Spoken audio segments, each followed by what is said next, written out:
welcome back to Talk Jamaica. We're streaming live at talkjamaicaradio.com and at caribbeans.com. My name is Ricardo Brooks. My co-host this afternoon is Ralston Chamberlain. You have been listening to a discussion on that awful fire engulfing the Riverton City Landfill. We're just joined by Peter Espington, environmentalist, and Daniel Andrade, who is the legal advisor for JET. We're now joined online by the Executive Director of the National Solid Waste Management Authority, Ms. Jeniffer Edwards. Ms. Edwards, good afternoon and welcome to Talk Jamaica.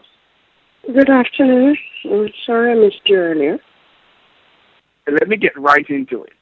Organizations are calling for your resignation. Is it your intention to step aside? No. It is not my intention to step aside. The decision about my employment at the NSWMA is not always totally mine, but certainly I don't. It's not my intention to step aside. There is a fire at the disposal site which was not caused either by the executive director or, to the best of my knowledge, any of the staff member at the disposal site, and therefore is not due to our negligence or mismanagement. I know that there are always complaints about what should be happening at the disposal site, but at the NSWMA, I certainly have been at pains in a public space to speak about what are the constraints that have prevented those things from taking place. What responsibility do you think, Ms. Edwards, you bear for what is happening at Riverton? What responsibility I bear for what is happening at the dumper?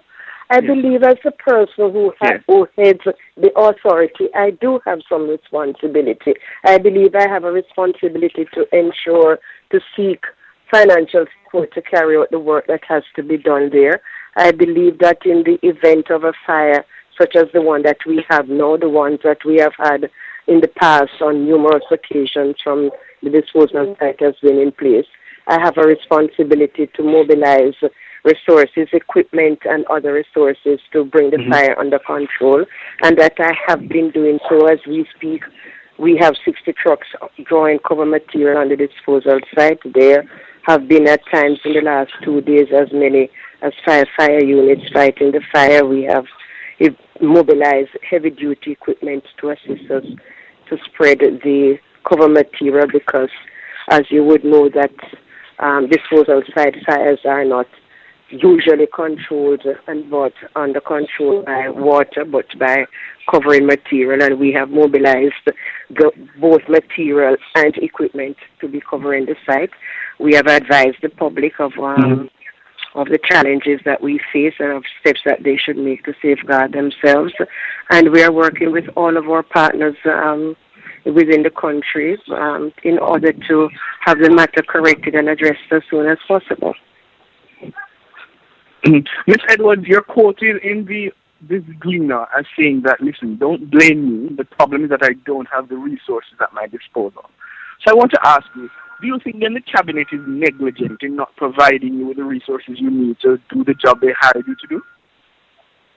I wouldn't term it negligent. The government of Jamaica, including the cabinet and all of the partners therein, has been challenged to balance and to prioritize the numerous demands that it has in the context of an IMF agreement, in the context of declining income into the government coffers from all of the sources that it would normally get from, in the context of a very high debt burden that you would be aware in a couple of years almost tripled, and in the context of having to pay back large amounts both locally and internationally for funds which have been borrowed in the past.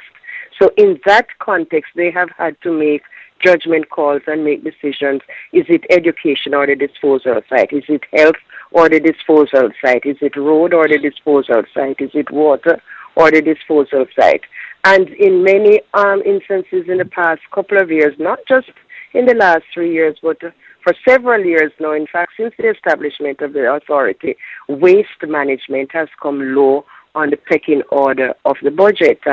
It comes very low on our personal pecking order, and that is probably why it comes so low also in terms of priority set by government. But I don't understand this, Ms. Edwards, because you're telling us that you believe essentially the environment has been given low priority, because when you contextualize it to the dump, I think, with the greatest respect, it is disingenuous. Because what is happening now is affecting the environment generally. So if you can concede that the government has given little priority to the environment, isn't that negligence? And shouldn't you then step aside because you do not have the resources to do the job and people are suffering as a result of that negligence? I do not step aside when challenges increase. I dig in, I find the results, I find the resources. This is more than just I develop the determination to do that. It is not more than a challenge. It is a challenge which we face and which, like any other challenge that you have in the country or at home, that you must find solutions to. They may not come at the time that you want them, and they may not be the type that you want, but they do come. I'm not hearing that again. Except that? I'm saying except this poses a public health challenge. Yes, it does, and I'm sure that the government is very, very conscious of the challenge that is faced. Certainly the minister and ODPEM and all of the agents who have been working on it, including the Prime Minister, who we had to brief yesterday on the matter, has indicated that this is certainly a challenge that we have to now find the solution. And I'm sure that recognizing where we are at with this particular challenge, as usual, the government will go back to the drawing board and it will seek to garner resources from all of the places that it can cut from in order to do it, because it isn't sitting there waiting to be spent and wasn't spent. So they now have to reprioritize and take some from here and some from there in order to address this really very difficult issue that is now facing us. Mm-hmm. Let me ask you this, Ms. Edwards. Earlier on the discussion program, Peter Espute, environmentalist, said that he doesn't believe that a political person should be appointed to deal with solid waste. And he make reference to yourself and your predecessor, John Gordon Webley, that you do not necessarily have the expertise, yes, to deal with it. Do you agree with this notion? I believe that there is this notion that leadership is the same thing as having expertise. I am not an environmentalist by training, but I certainly have the requisite management skills in order to bring to bear on the work that I have to do here. I have a team that works with me, and we work in a organized manner. We have a strategic plan which we have developed. We have an operational plan by which we work. It has been approved by the Ministry of Local Government, and we work to that plan as much as we can based on the resources that are provided. And yes, there are times when we have had to divert because the resources are not available to do what we plan to do. But we have a plan, we work to the plan, and we have a team, we guide the team, we manage the team, we organize and coordinate the team, we seek the resources, and we ensure that the work is done. We have certainly done quite a bit in terms of seeking alternative, for instance, to disposal of the waste in the way that has been disposed over the last 40 or 50 years in Jamaica. So we have put out several requests for proposal because we believe that alternative use of waste is the way that we need to go. We are partnering with other persons in terms of waste separation. Several other entities and us are working together to do so. We are in schools educating the population there. We are at citizens associations and youth clubs talking to the people about proper waste management. We are in government entities separating waste. So we are taking all of the requisite initiatives to ensure that we can reduce the amount of waste that goes into the landfill and gets into the environment and cause the environmental degradation. Waste is one of the things that do it. There are several other things that also contribute to degradation of the environment, but we are concerned with waste and we are taking the steps necessary to do so. There is this notion that politicians don't have any sense, and I don't support it. There are politicians with various training and various skills and various qualifications that have been brought to bear in the development of Jamaica over the years. The development that we are seeing did not take place in a vacuum by persons who are quote-unquote non-political. But let me ask you this, and I want to come back, Jennifer. Sorry, Ricardo. Let me just ask Ms. Edwards this question very quickly, because I want to come referred to as a negligence on the part of the government in ensuring that this Riverton City issue is remedied. Because if we go back, there's a report that the failure of the government in 1999 to contribute their part to an IDB loan was cause for the loan money not to be used. So are we then to conclude, as my co-host has said, that the government has failed, yes, and there's a total negligence on their part to ensure that the landfill that it is supposed to be gets to where it is? I'm sure you're not asking me to answer that question as to whether government has failed. What has not happened is the resources has not been put to the National Solid Waste Management Authority to allow it to do some of the things that it needs to do. And I'm not here blaming and pointing about failure otherwise. I'm saying that it hasn't happened. And hello? Yes, I think all of Jamaica has to be blamed for it. We spend in Jamaica $1.82 per day per person to sweep, collect, transport, dispose of, and cover the landfills in Jamaica. $1.82 Jamaican per day. It's not going to happen because many of us don't pay our property tax, which is required to provide solid waste services. But you will agree with me. In some countries, people pay directly, not just property tax, but pay directly for waste management. It might be a failure of the government not to call upon the Jamaican people to do so that we can properly manage solid waste. But I believe that the government is also conscious of some of the other social and economic factors in Jamaica and are very aware that additional demands on persons in this kind of economic environment may not be appropriate. Ms. Edwards, have you spoken to the Prime Minister about it? Have you said to the Finance Minister, you ought to be implementing these measures to ensure that I can do the job you hired me to? Because, Ms. Edwards, I have to tell you, I'm sure our listeners are finding it difficult to appreciate you saying you haven't gotten the resources, but you're not going to blame the government. That is clearly negligent.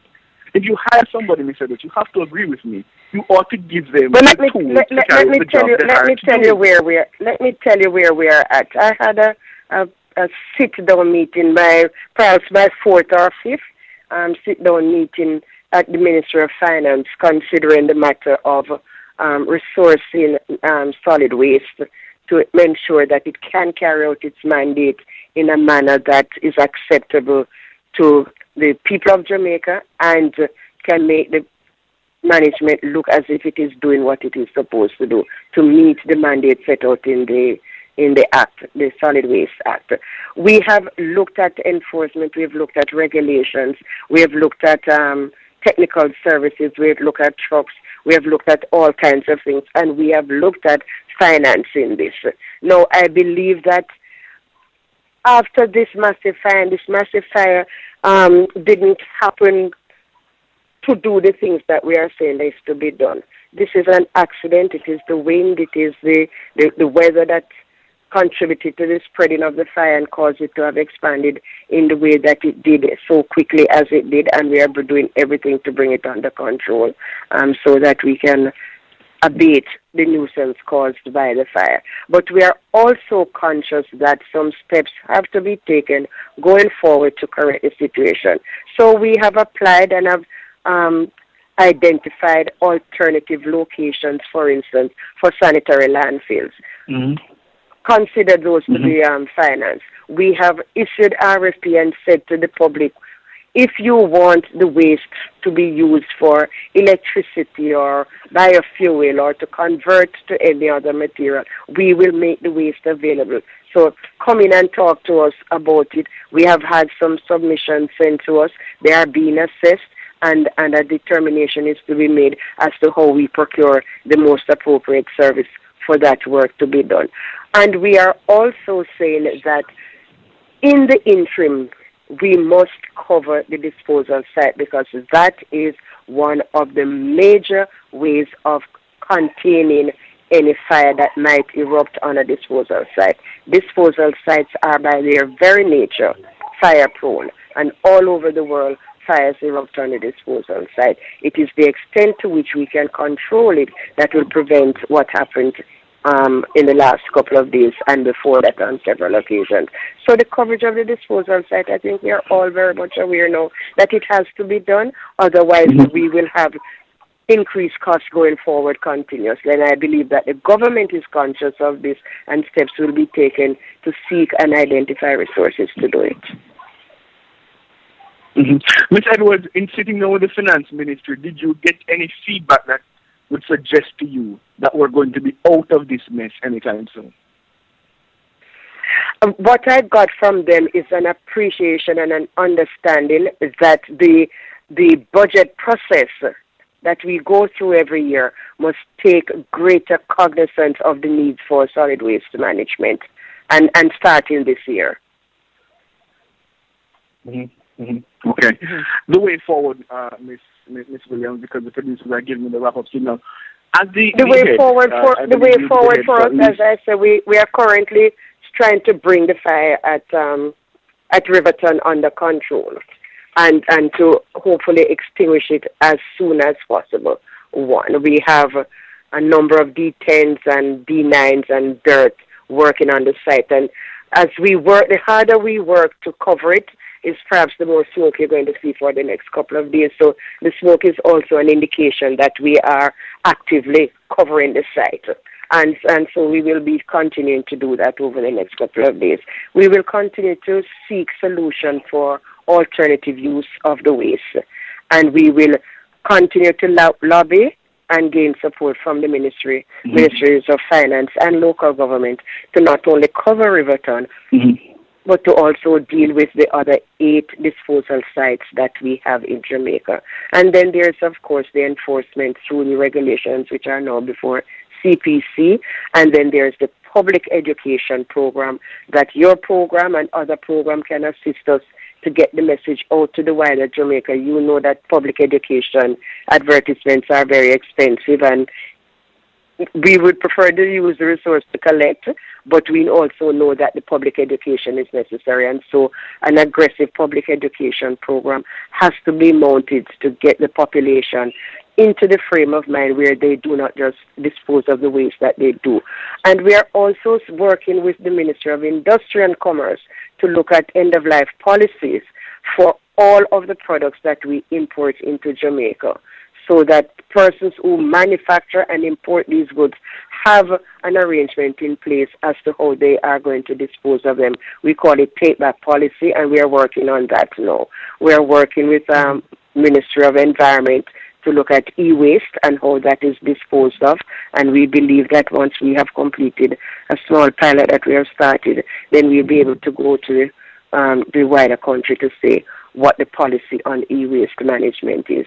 And we are working with other partners, with JSAFE, with UNDP and other entities to get the resources necessary in order to ensure that waste management becomes a proper business in Jamaica and not the way it is. Barbados took 20 years to get to where they are, and I use them and I say it publicly because there's always the thing about look at this country and look at that. They spend $27 million US per year to dispose of waste for 300 persons. We spend 16 to dispose of waste for 2.8 million people. We have to get real. All right, Jennifer, I know my producer, my co-host had told you that we were getting the wrap-up signal, but we got an extension because I think this issue is of utter importance and of great magnitude. What do you make, Jennifer, of the notion that persons are deliberately setting the dump on fire because of this eat food mentality? And then what has been done by NSWMA to secure the parameters of the dump? Well, 2 things. One is that that notion has been expressed on several occasions, and on each occasion we have asked the police to investigate and to make a determination. We have not had any feedback from the police, any reports that they have been able to confirm that allegation and to therefore make an arrest and charge in the situation. 1.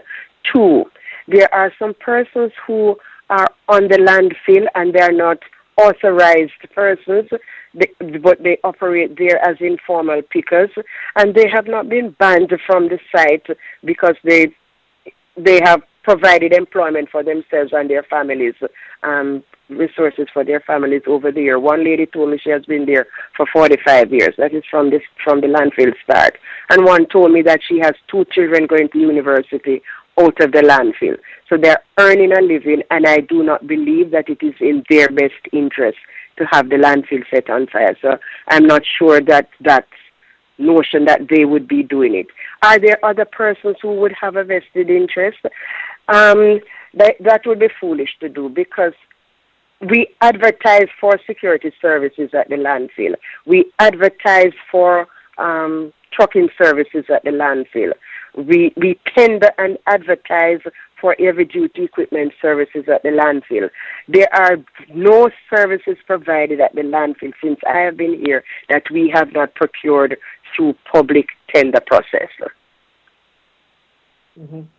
In the event of a disaster such as this, we are allowed for a very short window of time to engage what we call emergencies methodology and do direct contracting, but only for a very limited amount and a very limited period of time. Therefore, I can't tell you that there are not people who would do this for one reason or another, but I have not been given that evidence by neither the fire department nor the police on any of the occasions, and therefore I cannot publicly say so. All of the fires we have had, the finalization of the report has spoken to source undetermined. So I'm not in a position to confirm or otherwise that speculation. Mm-hmm. Ms. Edwards, finally, and just to say, for security purposes, sometimes the notion that there's no security at Riverton, the Army has a station at Riverton. We have 24-hour Army presence at Riverton. 24 hours. We have police presence at Riverton 24 hours, and we also have mobile presence by them, drive-through presence. We have a private security company that we have engaged for their services at Riverton. And from time to time, the enforcement division of the NSWMA provides a security presence at Riverton.